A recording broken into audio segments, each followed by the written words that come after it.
The Rambling Geordie.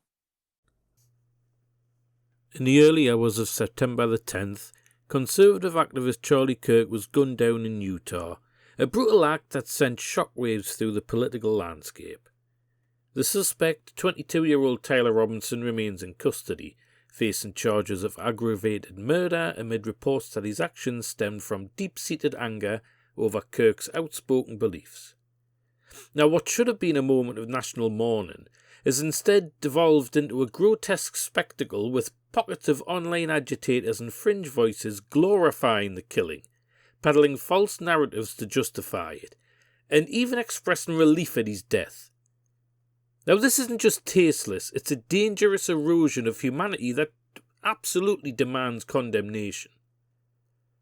Let's start with the glorifiers, those despicable souls who treat a man's assassination like a fucking victory lap.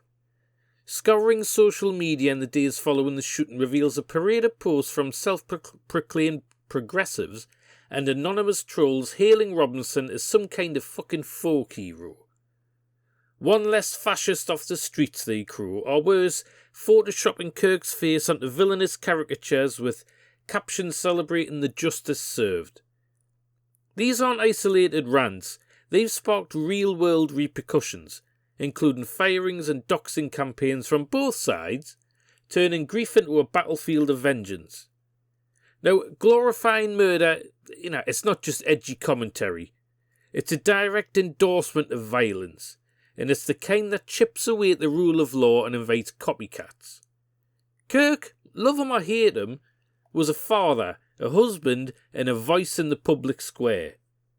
To dance on his grave is to spit on the very fabric of civilised discourse. But worse still are the false narratives being weaponised to rationale this atrocity.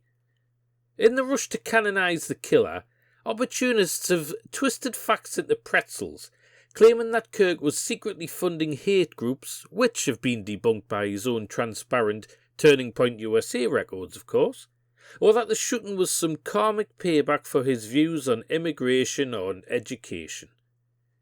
Robinson himself reportedly vented frustrations about Kirk's politics to family before the act, but that's no excuse. It's a symptom of how echo chambers amplify rage into action. These fabrications aren't harmless. They absolutely justify vigilantism by painting the victim as deserving of his death. History is littered with such lies, from blood libels to conspiracy theories that have fueled pogroms and lynchings. Using them here doesn't make you a truth-teller, it makes you a propagandist, complicit in normalising extrajudicial killings. If we allow false stories to excuse murder, what's to stop the next targeted hit on anyone who dares disagree? And then there's the insidious middle ground, those expressing relief that Kirk is gone. I'm not happy he's dead, but the world's better off. That's what they murmur in comment sections and group chats, as if, they're just hedging their bets so that they'll be absolved of anything. This is moral cowardice masquerading as nuance, and it's every bit as reprehensible as outright wishing for his demise. Relief implies acceptance. It's a quiet nod to the idea that silencing dissent through bullets is a net positive. It dehumanises Charlie Kirk, reducing a complex figure who built a multi-million-dollar organisation mobilising young conservatives to a mere obstacle removed.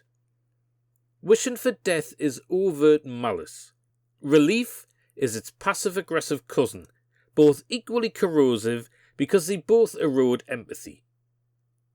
In a polarised America where political violence has already claimed too many lives, this mindset breeds complacency.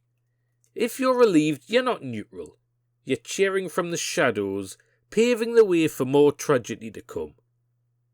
The outpouring of this toxicity, it's not just wrong, it's a red flag for a society that's forgotten how to disagree without descending into barbarism.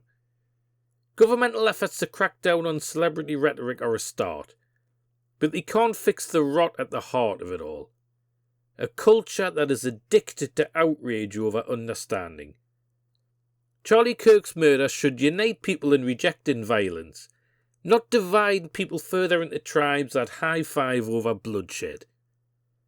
To the glorifiers, the narrative spinners, and the relieved onlookers, your words aren't brave. They're a fucking betrayal of decency. Mourn the man, critique his ideas if you must, but never ever justify his end, because anything less makes you part of the fucking problem. Don't be daft, man.